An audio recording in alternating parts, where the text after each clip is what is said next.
do you make of the commentary that's coming in from the Fed? It looks very clear that the Fed's not done and doesn't expect that it will be done anytime soon. Well, I think that's right. I mean, I think like there's been a little bit of good news recently, but the markets maybe are overplaying it. Wages have a long ways to go. Wages have not kept up with inflation, and although goods prices are coming down, there's still a lot of pressure on wages in the service sector. It's hard to get workers in the service sector in the United States. That's 3/4, 80% of our output is the service sector. Restaurants and hotels can't find workers. Banks have trouble finding tellers. Yes, they can find somebody to do really high tech stuff, but to find office workers is hard.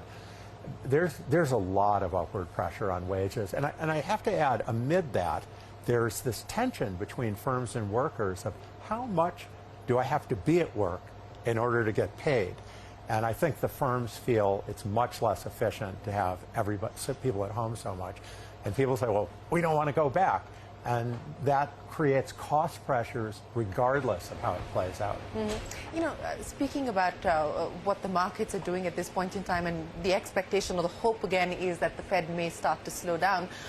But outside of that, where are the pockets of vulnerability that you see? I mean, we've seen a blowout as far as the crypto markets are concerned, and that's clearly one area of pain. But where else are you looking there where you feel concerned?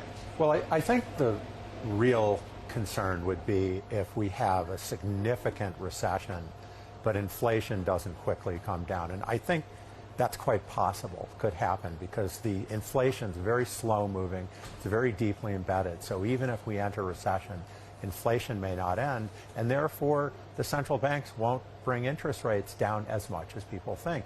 And when you have recession and interest rates still high, there are pockets of vulnerability. It's hard to know where, but maybe in places we're not used to looking for them. So I'd pick as an example Japan. They haven't had interest rates be above zero for ages. They haven't had inflation for ages. If suddenly it moves up, there are a lot of things that could be bared. Obviously, Italy has benefited from the really, really low interest rates, and the Italian finance minister, I'm sure, will say here that he's very worried about what happens when interest rates go up.